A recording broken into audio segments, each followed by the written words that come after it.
젊은 시절 다 바쳐서 시골 교회에서 목회했는데 통장을 열어보니 전 좌절하고 말았습니다. 이제 마지막 설교라는 생각으로 강단에 섰습니다.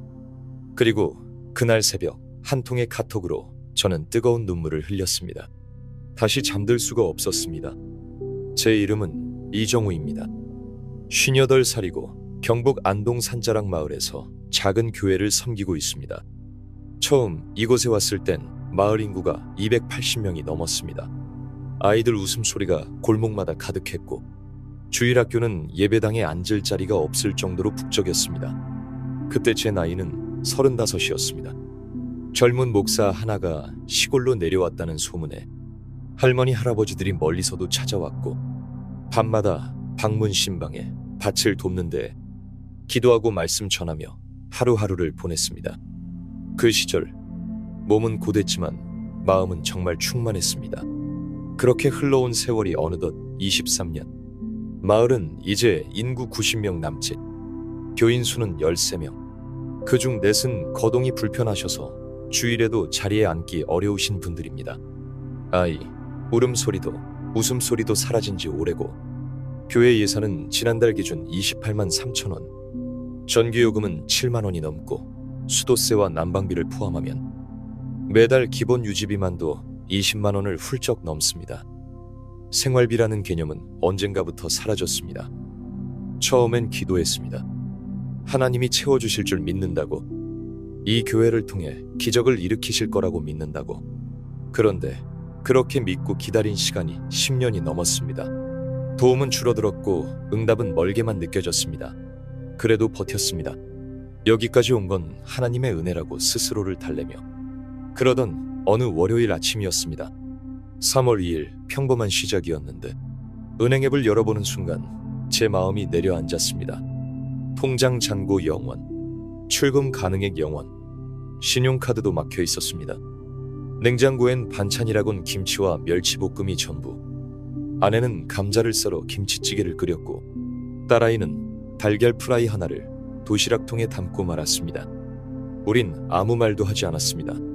그냥 서로 눈을 피했습니다. 그날 오후 교회 우편함에 고지서가 꽂혀 있었습니다.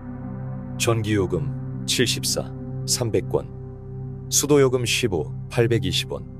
설교 준비를 하려고 펴놓은 성경 앞에 그 고지서 3장을 펼쳐두고 멍하니 앉아 있었습니다.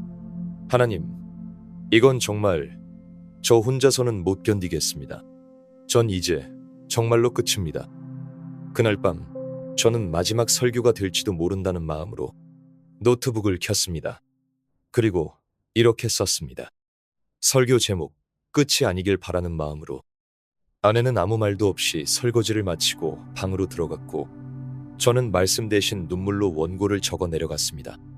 다음 주면 전기 끊긴 예배당에서 설교해야 할 수도 있겠구나. 그런 생각이 들었습니다.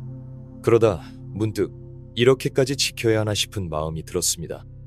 내 가족을 이렇게까지 힘들게 하면서도 내가 여길 지키는 게 맞는 걸까? 그날 밤 저는 하나님께 이런 기도를 드렸습니다. 하나님, 이게 진짜 마지막입니다. 제가 내일 아침까지 아무 연락도 응답도 없다면 이제 내려놓겠습니다. 저 말고도 할 수 있는 사람 많을 겁니다. 전 이제 지쳤습니다. 그리고는 노트북을 덮고 불을 끄려는 순간 휴대폰이 진동을 울렸습니다. 새벽 2시 43분. 한 통의 문자였습니다. 목사님, 혹시 통장 확인 가능하신가요? 보낸 사람은 16해 전 제가 서울의 한 교회에서 초청받아 말씀을 전했을 때 처음 만나 신앙 상담을 했던 한 청년이었습니다. 그 뒤로는 연락이 끊겼던 사람이었습니다. 그 순간 제 심장은 멎을 듯 뛰기 시작했습니다. 이상하게도 그 문자가 그날 설교 제목보다 훨씬 더 큰 위로로 다가왔습니다. 하나님이 응답하신 건 아닐까? 아직 이 이야기는 끝나지 않았다는 신호는 아닐까? 떨리는 손으로 통장을 확인해 보니 정확히 300만 원이 찍혀 있었습니다. 저는 그 순간 무릎을 꿇고 회개했습니다. 하나님께서는 이렇게 먹이시는데 나는 양을 버리고 목회를 그만두려고 했구나. 죄송한 마음과 감사한 마음이 뒤범벅이 되어 뜨거운 눈물로 흘러나왔습니다. 그날 새벽 저는 다시 잠들 수 없었습니다. 예배당 벽은 여전히 페인트가 벗겨져 있었고 교인 수도 그대로였지만 제 마음에는 분명히 무언가가 바뀌고 있었습니다. 하나님은 아직 일하고 계셨습니다. 하지만 그 믿음 하나로 버티기엔 현실은 너무 빨랐습니다. 그로부터 일주일 뒤였습니다. 300만 원으로 밀린 공과금도 정리하고 식비도 조금 여유 있게 쓸 수 있었지만 지출은 생각보다 빨리 줄어들지 않았습니다. 냉동실엔 먹을 게 없었고 예배당 난방은 여전히 아껴야 했습니다. 그리고 가장 큰 문제는 헌금이 끊긴 것이었습니다. 지난 3달 동안 꾸준히 오던 후원 헌금이 갑자기 멈춘 겁니다. 서울의 지인 목사님이 조용히 보내주시던 그 헌금이 한마디 말도 없이 끊겼습니다.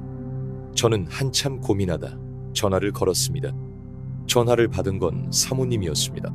그분은 울먹이며 이렇게 말했습니다. 목사님, 죄송해요. 사실 저희 교회도 갑자기 건물 문제로 헌금을 줄여야 해서 말도 못 꺼내고 있었어요. 그 순간 전화를 끊고 나니 눈앞이 흐려졌습니다. 하나님, 한쪽을 채우시더니 또 다른 쪽을 비우시는 건가요? 그렇게 한참을 예배당 마루에 앉아 있었습니다. 그리고 이 말을 마음속으로 조용히 중얼거렸습니다. 이젠 정말 아무도 없구나. 그날 오후 비가 살짝 흩뿌리던 시간이었습니다. 교회 마당에 낡은 경운기 한 대가 들어왔습니다. 운전석에 앉은 분은 교회 맞은편에 혼자 사시는 김분희 권사님이셨습니다. 올해 83, 무릎도 아프시고 허리도 잘 펴지 않으시는 분입니다. 권사님은 경운기 시동을 끄고 뒷칸 덮개를 젖히셨습니다. 그 안에는 고구마 박스가 가득 쌓여 있었습니다. 하나, 둘, 셋, 30박스. 30kg짜리 고구마 박스가 예배당 마당에 한 줄, 두 줄 놓여졌습니다. 권사님이 말하셨습니다. 목사님, 사실 이거 팔려고 캐놓은 건데 갑자기 그 생각이 들더라고요. 우리 목사님, 반찬 없을 것 같다고. 고구마라도 드시면 힘나실 것 같다고. 그래서 다 가지고 왔어요. 저는 그 자리에 주저앉고 말았습니다. 무릎이 풀린 것도 아니고 감정이 북받쳐서였습니다. 권사님의 손은 갈라지고 거칠었습니다. 30박스 고구마를 혼자 캐고 옮기셨다는 그 손을 붙잡고 한참을 말없이 울었습니다. 고구마는 단순한 먹을거리가 아니었습니다. 하나님이 또다시 보내신 위로였습니다. 이번엔 돈이 아니라 마음이었습니다. 그날 저녁 아내와 딸은 고구마를 쪄서 먹었습니다. 딸아이가 이렇게 말했습니다. 엄마, 고구마만 먹어도 배부르네. 아내는 말없이 웃으며 말했습니다. 그치, 하나님 고구마는 참 속이 든든하다. 그리고 며칠 뒤 놀라운 일이 벌어졌습니다. 고구마를 교회 앞에 잠시 내놓고 교인들과 함께 나눠 드시라 붙여놨는데 지나가던 마을 주민이 사진을 찍어 SNS에 올린 겁니다. 그 글이 지역 맘카페에서 퍼지기 시작했고 이 시골 교회에 누가 고구마를 이렇게 많이 나눠주는지 모르겠다며 마음이 따뜻해졌다는 댓글이 달렸습니다. 그리고 그날 저녁 제가 전혀 알지 못하는 번호로 전화가 왔습니다. 목사님, 제가 그 게시글 보고 연락드렸어요. 혹시 교회에 필요한 물품 있으시면 알려주실 수 있나요? 저희가 작게나마 돕고 싶어서요. 그 사람은 인근 도시에서 사역하는 장로교회 집사님이었습니다. 그리고 일주일 뒤 쌀 20kg 2포대와 참기름, 라면, 그리고 100만 원이 든 봉투 한 장이 교회로 도착했습니다. 그날 밤 저는 다시 깨달았습니다. 하나님은 사람이 끊기는 자리에 다른 사람을 보내지 않으실 수도 있습니다. 대신 그 마음을 보내십니다. 눈에 보이는 도움이 아니라 말 한마디, 고구마 한 박스, 작은 문자의 위로를 통해 하나님은 지금도 누군가의 심장을 두드리고 계셨습니다. 그리고 이런 놀라운 일들은 여기에서 끝이 아니었습니다. 어느 날 밤 11시쯤 교회 이메일로 도착한 한 통의 메시지가 있었습니다. 목사님, 안녕하세요. 저는 대구에서 교회 영상 콘텐츠를 편집하는 일을 하고 있는 김 집사입니다. 얼마 전 우연히 온라인 커뮤니티에서 고구마 교회 이야기를 보고 큰 감동을 받았습니다.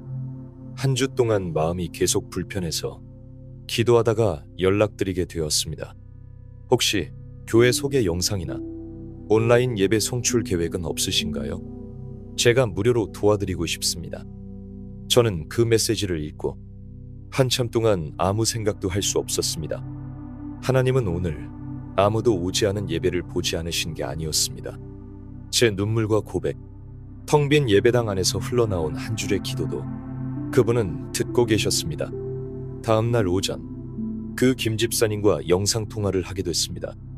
목사님, 제 일이 편집 쪽이다 보니 기획도 조금 할 수 있어요.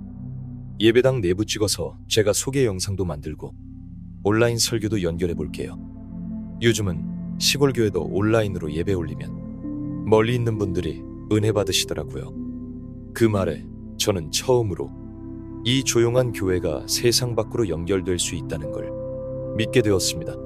그리고 일주일 뒤 그 집사님이 만든 영상을 통해 서울, 부산, 심지어 제주에서도 댓글과 메시지가 도착하기 시작했습니다. 이런 교회가 아직 있다니 눈물이 납니다.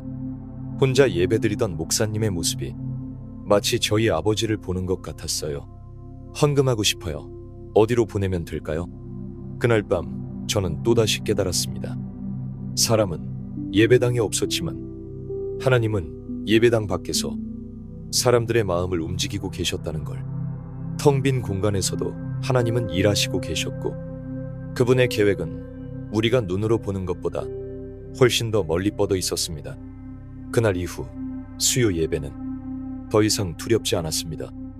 혹시 또 혼자가 되더라도 하나님은 그 자리에 반드시 함께 계신다는 걸 마음 깊이 알게 되었기 때문입니다.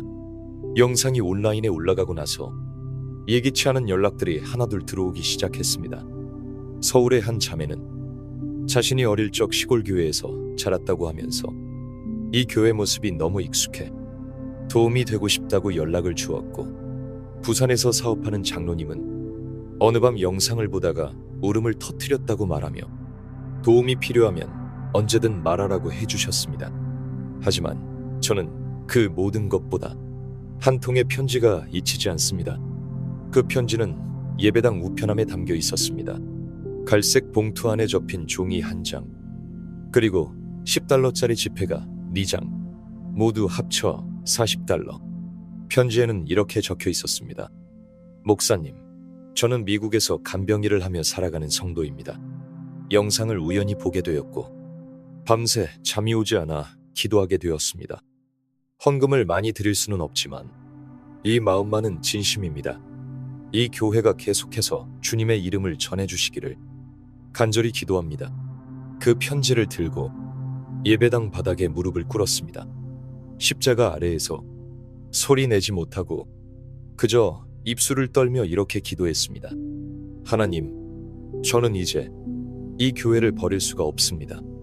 그날 이후 교회에 큰 변화가 있었던 건 아닙니다. 교인 수가 갑자기 늘어난 것도 아니고 후원이 넘쳐난 것도 아니고 건물이 새로 지어진 것도 아닙니다. 하지만 단 한 가지, 이 교회를 바라보는 제 눈이 달라졌습니다.